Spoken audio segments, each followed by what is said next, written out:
олами варзиш хеле фарох буда чандин намудҳоро дар бар мегирад.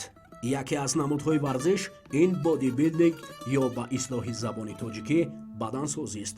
таърихи ғанӣ дошта то имрӯз доманаш дар ҷаҳон фарох шудааст, махсусан дар Тоҷикистон. дар Тоҷикистон бодибилдинг дар солҳои ҳанӯз шӯравӣ пайдо шуда буд, монанд ба номи атлетизм буд. баъд аз истиқлолият пайдо кардани ватанамон соли 2003 банда федератсия ташкил кард ва бодибилдингу пауэрлифтингро ба он шомил сохт. аз он сол мо саъю кӯшиш мекунем ки бодибилдинг ва пауэрлифтинг дар Тоҷикистон равнақ ёбад ва инак то имрӯз аз соли 2003 мо чандин варзишгарони хуб тарбия кардем. Бодибилдинг – это вид спорта, где нужно полностью отдать себя.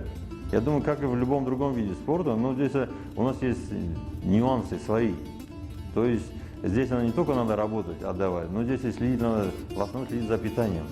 қаҳрамони барномаи мо бошад, ӯ низ дастпарвари ин намуди варзиш буда дар намудҳои вазнабардорӣ ва бадансозӣ обутоб ёфтааст ва аллакай чандин маротиба ба қолаҳои баланди варзишӣ расидааст. ҳолнома Хуршед Толибов, соли таваллуд 1986, санаи таваллуд 28 октябр. дастовардҳо: чанкарата чемпиони Тоҷикистон ва чемпиони мутлақи Тоҷикистон оид ба бодибилдинг. аввалин қаҳрамони Осиё аз Тоҷикистон оид ба бодибилдинг 2014, ҷоизадори қаҳрамонии ҷаҳон, ҷоизадори чемпионати Осиё, баррандаи медали тиллои гран-при, баррандаи чанкаратаи медалҳои тилло, нуқра ва биринҷии мусобиқаҳои байналмилалӣ. мурраббиён: Олим Парпиев, Толе Холназаров.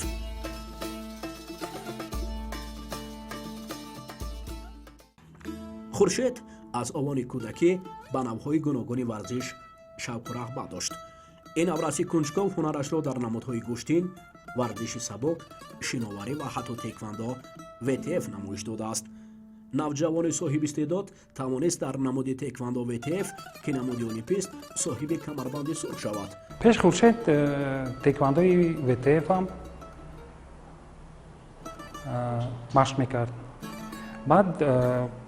баъди машқи ВТФ зал рафта барои худаш бодибилдинга машқ мекард. оҳиста оҳиста ба бодибилдинг гузашт. то соли 2011 дар аксари мусобиқаҳо ба ҳайси шогирд қадамҳои нахусташро мегузошт.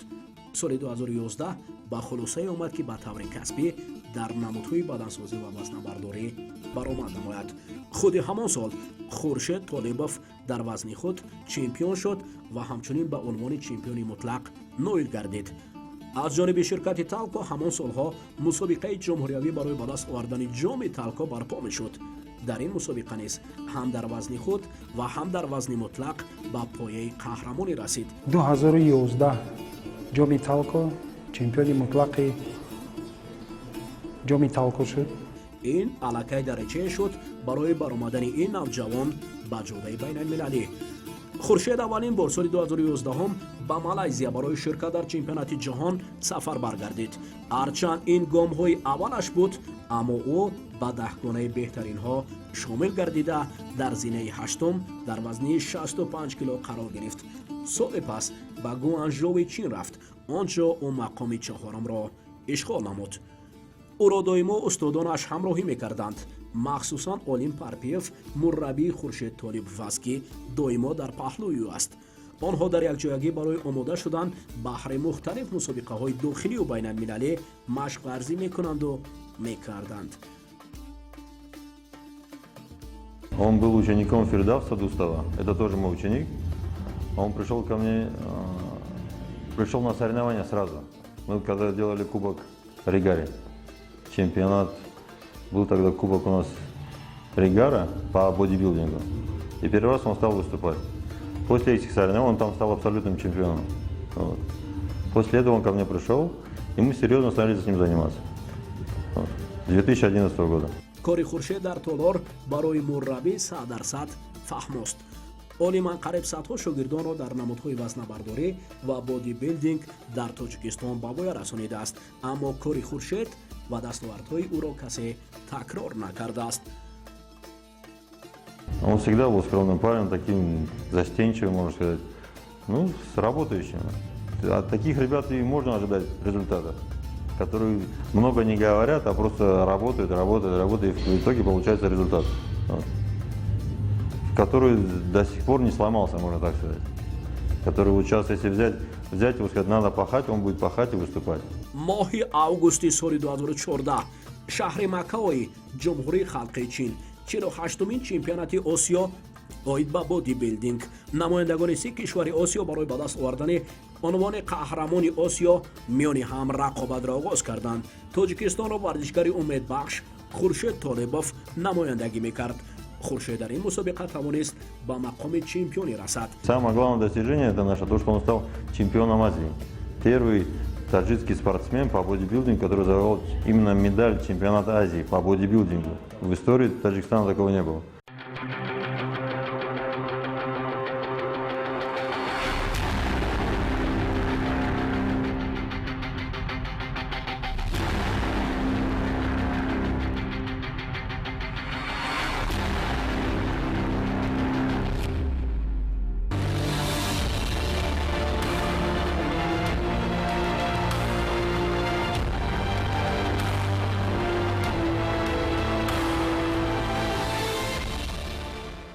ба хотири қаҳрамонии ӯ суруди миллии кишвар садо доду парчами азизамон болои сараш ҷило.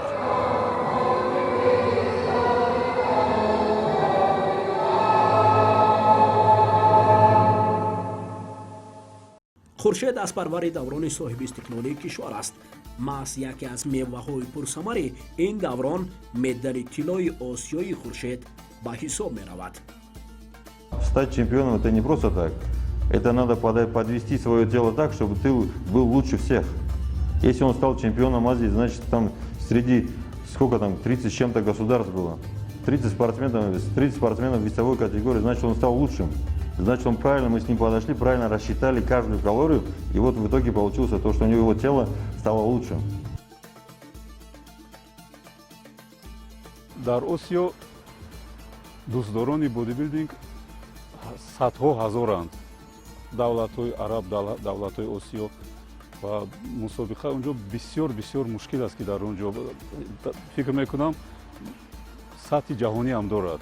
дар осиё шумораи варзишгарони бодибилдинг бисёр беҳад зиёд аст ва он ки хуршед дар он ҷо ҷои аввал гашт, ин бисёр натиҷаи баланд аст. гӯем ҷаҳонӣ ҳам аст, хато намекунем. ин сӯзаро шабакаи телевизионии мир аз як рӯзи Хуршед Толебов рӯи навор овардааст. Чемпион Азии по бодибилдингу, абсолютный чемпион Республики Таджикистан Хуршед Толибов согласился раскрыть секреты своего успеха. Казалось бы, чемпион Азии, абсолютно чемпион страны не должен вылезать из спортзала. Но когда нет соревнований, тренируется он только 3 раза в неделю. Правда, довольно интенсивно. Разводка с гантелями, сгибание рук, жим штанги лежа и еще с десяток упражнений. И это только разминка. барои варзишгар ва ҷомеаи солим ба ғайр аз тамрин хӯроки солим низ муҳим аст ки ин нуқтаро ҳатто пешвои миллат борҳо таъкид кардааст. барои Хуршед хӯроки солим баробари тамринҳо барои расидан ба мақсад кӯмакрасон аст. Питание для бодибилдера это основа основ. Надо держать хорошую диету, надо рассчитывать калории, надо рассчитывать белки, углеводы. Если ты где-то что-то ошибешься, считай, вся твоя работа может просто пропасть за один день. Буквально за 2 часа даже перед выступлением. Неправильно выпьешь воду, и все твое тело уже окажется в совсем другом состоянии.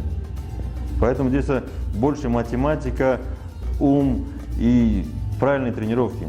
Это все надо рассчитывать. Люди говорят то, что сила есть, ума не надо. Это неправильно. Здесь в бодибилдинге это вообще качаешься, ты должен думать и рассчитывать, как все правильно это сделать. Кто правильно рассчитал, тот и выиграл. соли 2017 шаҳри Сеули Корея ин навбат 51-мин чемпионати осиё оид ба бодибилдинг доир мегардид. шумораи иштирокчони чемпионати навбати осиё 40 кишварро ташкил медод. хуршед ин навбат ҳам барои ба даст овардани мақомҳои болоӣ талош варзид. ӯ дар вазни 75 кило барои мубориза ҳонарашро намоиш дод, ҳолон ки вазни мазкур 10 кило аз вазни хуршед боло меистод. новобаста ба ҳамаи ин хуршед ба рақобатҳои финалӣ расиду дар мақоми панҷум ҷой гирифт. дар ҳайати панҷгона низ ҷойи ёфтан кори осон нест. ин натиҷа мурраббии ӯ Олим Парпиевро ҳам қаноатманд кард. ин рӯҳияи Хуршедро нашикасту пайваста тамринҳояшро пурзур кард. макони тамринҳои Хуршед толори варзишӣ 55 интихоб гашт. инҷо баҳри Хуршед тамоми лавозимоти варзиширо муҳайё мекард то зудтар, зӯртар ва қавитар шавад. шаҳри Ҳисор толори варзишӣ ба насозӣ ва вазнабардорӣ. Мирзо Бобур Насриддинов мурраббии ҷавон аллакай мактаби ин риштаҳои варзишро гузаштаасту худ соҳиби шогирдони зиёд аст. худи ӯ бошад таҳти роҳбарии устодаш Хуршед Толибов машқ кардааст ва аллакай он вақтҳои мушкили тамринҳои устодро хуб дар ёд дорад.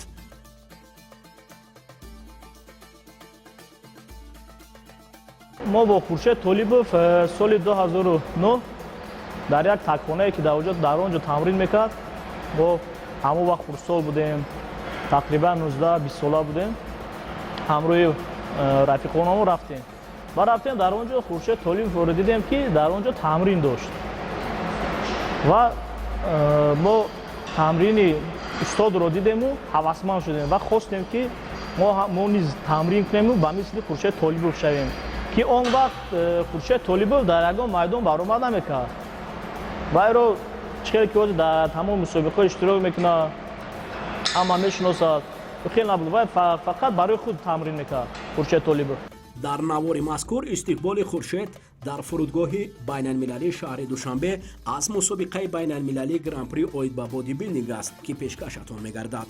ин навбат ӯ дар мусобиқаи гран-при Россия ки санаи 27 апрел дар шаҳри Москва баргузор шуд иштирок намуд ва бо тафовути зиёд нисбати рақибон сазовори ҷойи аввал гардид. ини бозгашт ба ватан Хуршед Толибовро дар фурудгоҳи байналмилалии шаҳри Душанбе масъулини соҳаи варзиши пойтахт, Федератсияи бодибилдинг ва ҳаводорони ин ришта гарму самимӣ истиқбол гирифтанд.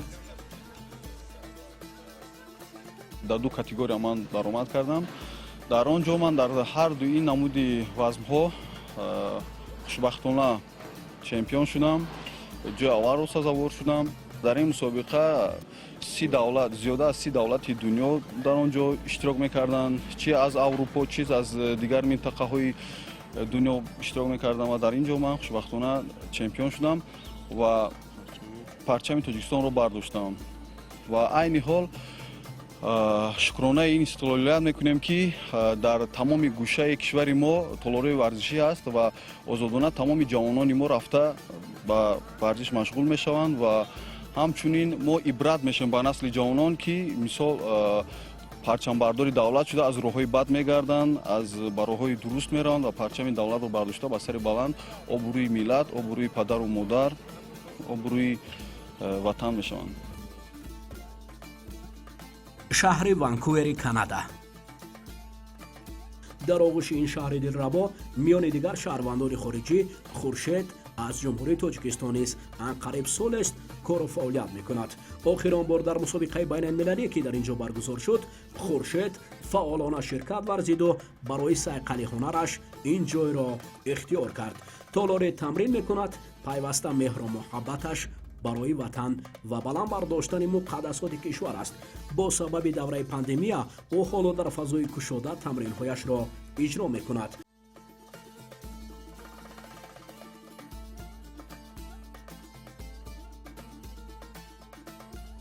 тамрини худро ҳар рӯз дар ҳамин ҷо, дар ин макон иҷро менамоям ва дар хона ҳам низ гантелҳо дорам, вазмҳо, сангҳое дорам ки дар он ҷо дар хонаам тамрин мекунам. ва ман насиб карда бошад агар тамаҷро кушода кунанд, ман мусобиқа дорам, мусобиқаи Ben Vader Pro, яъне ин мусобиқаи профессионалӣ аст ки дар он ҷо аз тамоми кишвар метавонанд иштирок кунанд. дар ин мусобиқа ман баромад мекунам. муҳаббаташ ба Тоҷикистон асту баъди давраи тамринҳо ба Душанбе бармегардад ва мақсадаш чемпионати ҷаҳон ва мусобиқаи касбии бодибилдинг аст. вақте ки шумо мақсад доред, вақте шумо хоҳиш доред, пеши шуморо ҳечи гирифта наметавонад. фақат мақсад ва иродаи мустаҳкам, ин марҳамат дар ҳама ҷо мешавад машқ карда, тамрин карда. ва ман бо ин тамринҳоям, бо ин машқҳоям тайёрӣ ба мусобиқаи профессионалӣ дидастам. яъне ин ҳамаш ҷиддӣ аст. Чӣ хеле мебинед, ман айни ҳол дар диетаи сахти шиштагӣ ҳастам ва хаставу хароб метавонам, аз ҳисоби ки ман равғани зиёдати худро баровардастам ва тайёрии сахт ва азбин барои мусобиқа дидем. ӯ дар қидаи осиёи бодибилдинг рақами 1 буд ва ҳоло бошад орзуяш дар ҷаҳони бодибилдинг аввалин қаҳрамонист, чунки мехоҳад барояш дар сатҳи байналмилалӣ муқаддасоти кишвар садо диҳаду парчами ин диёри соҳиби истиқлол Тоҷикистон болафшон шавад.